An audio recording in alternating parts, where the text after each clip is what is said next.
Deep in the misty hills of Kerala, where ancient forests whisper secrets of the divine, there lived a king named Rajashekhara Pandian.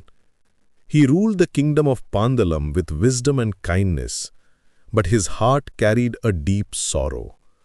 Despite years of prayers and offerings, he and his queen remained childless. Every dawn brought the same ache, every sunset the same emptiness. One morning, as the king walked along the sacred banks of the Pampa river, something extraordinary caught his eye. There, nestled among the lotus petals, lay a baby boy. The child's skin glowed with an otherworldly radiance, and around his tiny neck hung a small golden bell that chimed softly in the breeze. The king's heart leapt with joy and wonder. Who was this divine child? How had he come to be here? What the king didn't know was that this baby was no ordinary child. This was Ayyappan, born from one of the most remarkable unions in all of Hindu mythology. His story begins in the cosmic realm, where the gods themselves were in desperate need of a savior. A terrible demoness named Mahishi had been terrorizing the three worlds. She was the sister of the buffalo demon Mahishasura, who had been slain by goddess Durga. Mahishi's rage knew no bounds, and she had obtained a powerful boon from Lord Brahma. No being born of woman could kill her. The gods trembled before her might, and even the mighty Indra fled from her wrath. In their desperation, the gods approached Lord Vishnu. "Only you can save us," they pleaded. "But how can we defeat someone who cannot be killed by anyone born of woman?" Vishnu smiled mysteriously. He had a plan that would require the most extraordinary collaboration. During the churning of the cosmic ocean, Vishnu had taken the form of Mohini, an enchantress of unparalleled beauty, to distribute the nectar of immortality.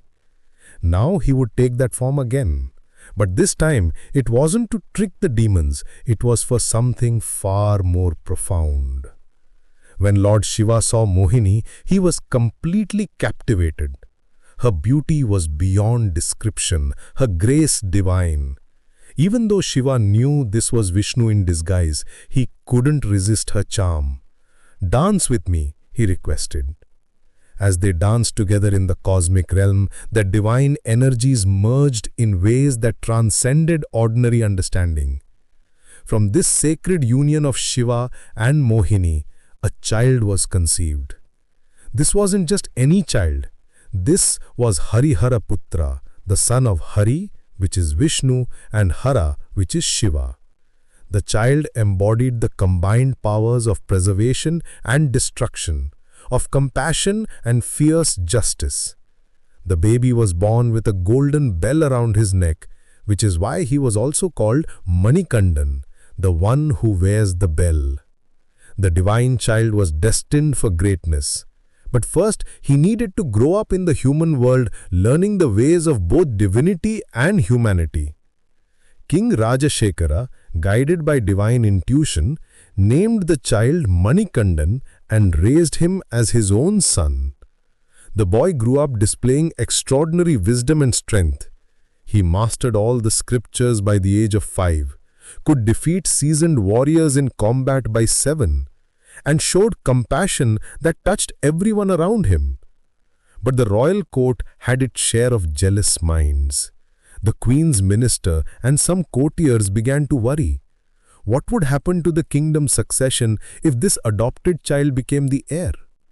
They hatched a devious plan.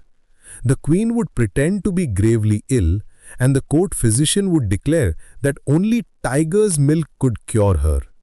"Impossible," the courtiers whispered among themselves. "No one can get tiger's milk. The boy will either refuse the task or perish trying.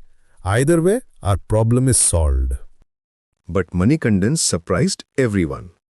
"I'll bring the tiger's milk," he said simply.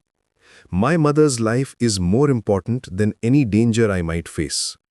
Into the dense forests of the western Ghats, young Manikandan ventured alone. The trees seemed to part before him, and the wild animals bowed as he passed. Deep in the forest, he encountered Mahishi, who had been waiting for this moment for years. The battle was fierce and cosmic in scale. Mahishi unleashed all her demonic powers, but Manikandan fought with the combined strength of Shiva and Vishnu flowing through him. When he finally defeated her, something beautiful happened. As Mahishi lay dying, her true form was revealed. She had once been a celestial being, cursed to become a demon. In her final moments, she looked at Ayyappan with love and gratitude.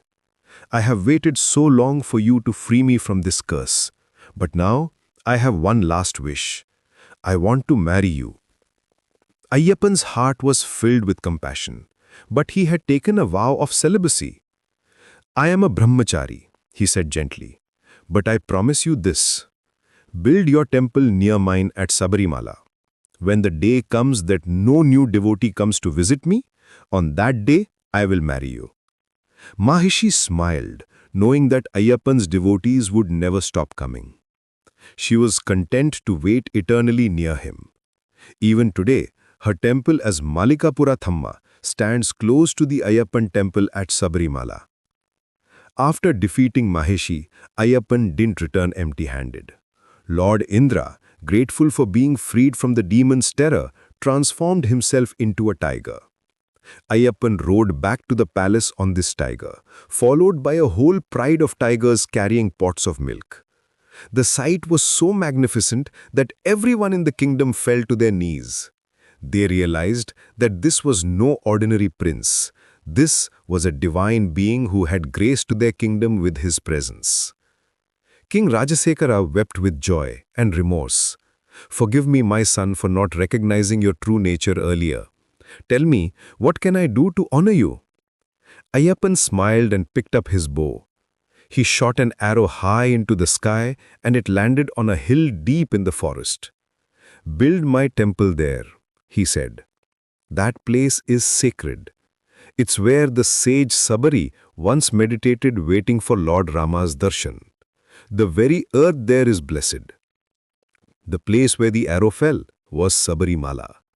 But Ayyappan had one more important instruction. Those who come to visit me must prepare themselves spiritually. They must observe 41 days of penance, living like brahmacharis, eating simple food, treating all beings with respect and purifying their hearts. Only then should they climb the 18 sacred steps to reach me. Why 41 days? Each day represents the conquest of one negative quality within us. Pride, anger, greed, jealousy, fear.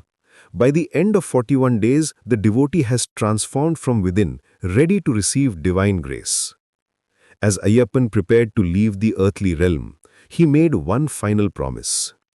Whenever someone calls out, Swami Sharanam Ayyappa, with true devotion, I will be there to help them. I am not just in the temple at Sabarimala. I am in the heart of every sincere devotee. With these words, the divine prince merged with the cosmic consciousness, but his presence remained forever accessible to those who sought him with pure hearts. Today, millions of devotees undertake the sacred pilgrimage to Sabarimala every year. They wear black clothes symbolizing the death of the ego, carry the sacred Irumuddi on their heads filled with offerings, and chant Swami Saranam Ayyappa with every step. The 18 steps they climb represent the 18 Puranas, and each step takes them closer to divine realization. The story of Ayyappan is not just about a divine birth or miraculous deeds. It's about the possibility of transformation that exists within each of us. Like Ayyappan, who bridged the energies of Shiva and Vishnu, we too can balance the different aspects of our nature. Like the devotees who observe 41 days of discipline, we can purify ourselves and discover the divine spark within. When you hear the chant Swami Saranam Ayyappa echoing through the hills of Sabarimala, remember that it's not just a prayer, it's a declaration of surrender, a recognition that the divine is always ready to guide us, protect us, and transform us. In the heart of every sincere seeker, Ayyappan continues to live, ready to light the way from darkness to light, from ignorance to wisdom, from separation to unity. The bells that ring in Sabarimala are not just calling devotees to prayer, they are reminding us that the divine child with the golden bell around his neck is still here, still accessible, still ready to bless those who approach him with love, devotion, and a sincere desire for spiritual growth.